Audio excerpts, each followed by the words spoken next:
각자 다른 생각들 속에서 다른 생각, 자신이 가지고 있는 이 편견들이 있는데 이 편견 중에 하나가 양에 대한 편견이다 이렇게 이야기들을 합니다. 옆에 그림 보면 사진 보니까 예수님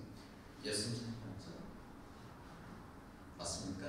네. 그리고 이제 양이 있는데 이렇게 양을 보면 예쁘고 또 희고 또 이렇게 온순한 양 같지만 사실은 그렇지 못하다는 이야기가 있습니다. 양을 생각하는 사람들은 평화다 이런 생각을 합니다. 그리고 특히 우리 기독교인들은 시편 23편에 있는 이따 우리 한번 찬송을 부르겠지만은 이 찬송 때문에 양이라고 하는 것은 아주 평화의 상징이다 이렇게 생각을 하고 있습니다.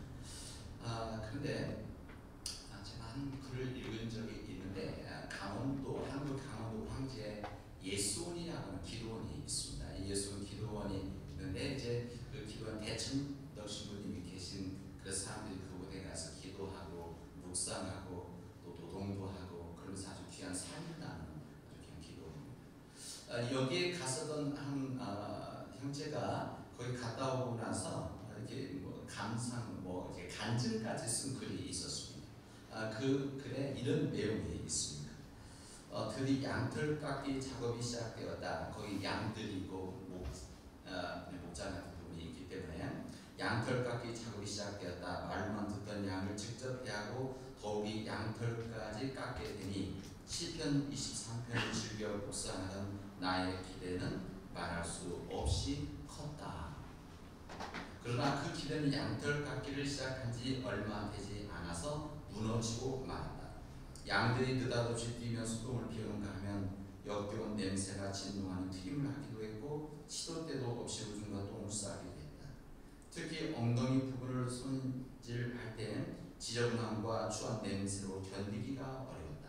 그뿐만이 아니었다. 양털에 배어있는 고약한 냄새와 더러운 기름기가 온통 그대로 나의 옷에 스며드는 것이었다. 얼마나 머리가 지끈거리든지 양털 깎는 일로는 절대로 예수원에 다시 오지 아니라 다짐까지 했다. 이런 내용이 있었습니다.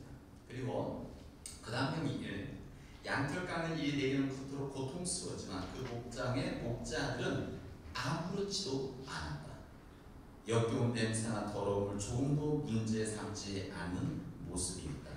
그 목자들은 기쁘게 일을 하고 양을 스스럼없이 쓰다듬어 주거나 좋은 말로 타이르기도 하였다. 이렇게 이야기를 내고 있었습니다. 그러면서 그분이 하는 이야기는 그 목자들과 자신과의 차이라고 하는 것은 그 양에 대한 사랑이다 이렇게 이야기했습니다. 그 양에 대한 사랑이 있는 여기 목자들은 그 양들의 그 냄새나고 지저분한 것에 대해서 전혀 부담이 없었고 양에 대한 기대를 하고 있었던 자기 자신은 너무나 힘들었었다. 양의 사랑이 그 차이가 있었다는 것을 이해하고 있습니다. 양의 특징이 있다고 합니다. 양의 특징이라고 하는 것은 양이 길을 찾는데 참 어렵다고 해요. 이 방향 감각이 없어서 이 방향 감각이 없기 때문에 어떤 길을 가야 되는지 또 스스로 가는 방법이 너무나 약하다는 겁니다. 그래서 누가 인도해 주지 않으면은 목적지에 갈 수 없는 것이 양이다 그렇게 이야기합니다. 이 두 번째는 이 양이라고 하는 것은 스스로 먹이를 구하는데 참 약한 동물이다 이렇게 합니다. 그러니까 방향 감각이 약하기 때문에 스스로 초지를 찾아서 가는 것들이 너무나 약해서 먹이를 찾는데 힘들어서 누군가가 먹이를 줘야 되고 먹이로 데리고 가야만 먹을 수 있는 것이 양이다 그렇게 이야기합니다. 뿐만 아니라 양이라고 하는 것은 스스로 보호할 수 있는 능력이 너무나 약하다 그렇게 이야기합니다. 양은 뭐 발걸음을 빠른 것도 아니고 무슨 이빨이 아주 날카로운 이빨도 아니고 또 뭐 뿔이 있긴 하면 뒤쪽으로 이렇게 방향이 있어서 무슨 장식과 같이 되어 있는 그래서 스스로 보호할 능력이 없어서 누군가가 지켜주고 보호하지 않으면 살아갈 수 없는 것이 양이다 이렇게 이야기를 합니다. 그러면서 양이란 것이 이런 동물이구나 이런 생각입니다. 중동 지방에서는 뭐 우리 한국에서 염소나 양 그러진 않지만 중동 지방에서는 이 양을 키우는 이 목동들이 대체 야숙을 하는 거예요. 그러니까 들판에 나가서 양을 이제 풀을 먹이고 그렇게 하다가 그냥 밤에 되어지면은 이제 그 풀밭에서 그냥 잠을 자는 야숙을 하게 되었습니다. 일단 야숙지가 잠잘 곳이 정해지면은 머무려야 되겠다 생각이 되어지면은 그 목동은 그 양들을 모아놓고 옆에다가 펜스, 우리말은 뭐 임시 펜스를 쓰는 뭐 대체로 돌이나 나무를 이렇게 하는데 특징은 출입구를 문을 안 만든다는 거예요. 그러니까 작은 돌이나 나무로 이렇게 펜스를 만드는데 템포럴 펜스죠. 만드는데 입구에 출입구를 만들지 않는다 그런 이야기입니다. 그래서 무슨 말인가 했더니 이 출입구는 문을 안 만들고 거기는 목동이 가서 잠을 잔다는 거예요. 그러니까 목동이 잠을 자서 들짐승은 도둑이 와서 이 짐승을 도둑질해 간다든지 아니면 공격하려 할 때 그 자기를 건너가지 않으면은 그 안에 들어갈 수 없게 만든 것이 이 중동의 목동들이 하는 역할이라는 거예요. 무슨 말이냐면 자기 생명을 내놓고 자기 양을 지킨다고 하는 이 목동의 마음이 거기에 담겨져 있습니다. 오늘 우리들이 읽은 이 마가복음에 있는 말씀은 예수님의 사역 가운데 있었던 이야기를 우리에게 해주시고 있습니다. 예수님께서는 이제 사역들을 하는 과정에서 이 제자들을 둘씩 묶어서 이제 그 동네에 우리만 선교하러 전도하러 보내게 되었습니다. 이제 그렇게 나갔던 이 제자들이 다시 돌아왔을 때 이제 제가 너무 힘들고 피곤한 것을 아시고 일단 쉬들고 가자 그래서 이 외딴 곳으로 떠나게 되었습니다. 그런데 외딴 곳으로 배를 타고 이렇게 떠나게 되어지는데 이것을 사람들이 다 보고 있었어요. 예수님의 일행이 이제 배를 타고 이제 잠시 멀리 떨어진 곳으로 가는 것을 보고 사람들이 뭐 갈리오수가 엄청 큰 지역이 아니니까 그것을 보고 나서 사람들이 뭐 도보를 뛰어서 그 배가 가는 방향에서 다 같이 간 겁니다. 그래서 예수님이 도착했을 때는 이미 사람들이 거기에 와 있었어요. 그래서 다 기다리고 있는 이런 상황에 대한 이야기가 여기 나오고 있습니다. 그런데 이제 보십시오. 예수님 배에서 내려서 거기 찾아온 사람들을 보실 때 여기 성경에는 아까도 우리 한번 읽었지만은 사람들을 배에서 내려서 보니까 그들이 보시니까 그들이 마치 목자 없는 양과 같았다. 목자 없는 양과 같았다. 사람들은 다른 사람들을 보고 어떤 일들을 볼 때, 특히 사람을 볼 때 눈으로 보는 것이 아닙니다. 사람을 볼 때는 마음으로 보는 거죠. 그리고 사람을 보는 것이 아니라 그 사람의 마음을 보는 겁니다. 예수님의 마음이 그렇다. 예수님의 마음이 거기 찾아왔던 큰 무리들을 보시고 나서 그들을 볼 때 정말 목자 없는 양과 같다. 이런 마음 느끼신 겁니다. 그래서 예수님께서는 그들을 보시고 나서 목자 없는 양같이 느껴지는 그 마음에 그들을 불쌍히 여기셨다. 그리고 그를 불쌍히 여기셔서 그들에게 말씀을 가르치셨다라고 오늘 성경은 우리에게 증언을 해주고 있습니다. 예수님을 찾아왔던 이 사람들은 목자 없는 양들과 같았습니다. 목자 없는 양들. 그래서 이들은 목자 없는 양들과 같이 그들이 어디로 가야 될지를, 어떤 길을 선택해야 될지를 잘 모르는 사람들이었습니다. 뿐만 아니라 그들이 먹을 것, 다시 말해 영적인, 육적인 이런 영육 간의 음식을 먹을 그런 스스로 먹을 수 있는 그런 능력이 없는 그런 사람들이었습니다. 뿐만 아니라 그들은 어떻게 살아가야 될지 뿐만 아니라 스스로 어떻게 지켜야 될지를 모르는 그런 사람이라는 것을 예수 느끼셨던 겁니다. 그래서 그들의 마음을 보시고 그들을 불쌍히 여기시고 그들을 가르치셨다는 것이 우리 주님의 말씀입니다. 증언입니다. 여러분, 예수님 당시에 제사장들이 있었고 바리새파 사람들이 있었고 서기관들이 있었습니다. 이들은 우리말로 하면 요즘 이 종교 지도자들입니다. 이 사람들은 자신들이 유대 백성들을 위한 목자라고 생각했던 사람들입니다.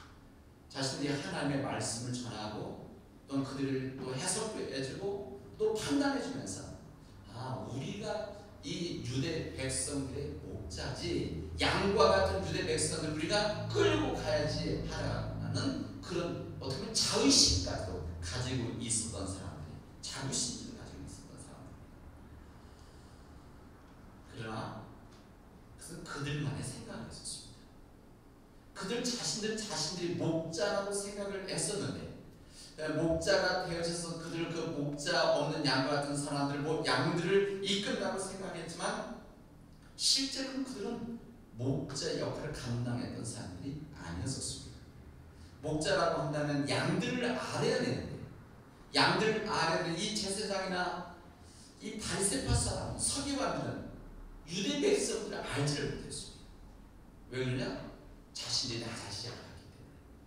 나자지 않았던 이들이 이 백성들, 양과 같은 이 백성들이 어떠한 마음인지를 알지 못한, 다시 말하면 공감하지 못하는 그런 위치에 있어서 양들을 이끌려고 했었습니다. 진정 양들이 무엇이 필요한지, 양들이 진정 무엇을 힘들어하는지, 양들이 진정 무엇을 배고파하는지를 모르는, 단순히 율법을 가르치고 율법만을 실천하도록 하는 그런 이끌었던 사람들이 이 제사장과 이 바리새파 사람들, 서기관들이었습니다. 그들은 양을 위한 목자들이 아니었습니다. 오히려 그런 양을 이용해서 자신의 명성을 쌓으려고 하는 거짓 목자, 우리 성경은 싹구니 목자 같은 사람들이 이 당시에 제사장과 서기관들, 바리새파 사람들이었습니다. 양에 대한 사랑이 없으면 그 목자가 양들 먹일 수가 있겠습니까? 마찬가지로 이 제사장이나 이 종교 지도자들 그 당시 때 예수님께서 끊임없이 지적하고 예수님 끊임없이 꾸중을 했었던 이 제사장들이나 이 바리새파 사람들, 이 사람들은 양에 대한 사람들이 없어서 온전히 먹이지 못하는 그런 사람들이었습니다.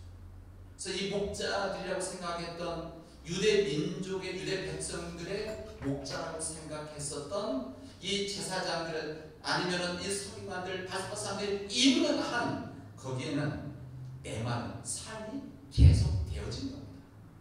그래서 예수님께서는 그들의 삶을 보셨기 때문에 목자 없는 양이다 이렇게 말씀하신 겁니다. 이 양과 같은 유대 백성들을 위해서 자신이 목자라고 생각했던 사람들이 있었습니다. 그게 누군가는 노마 세력이 있었습니다.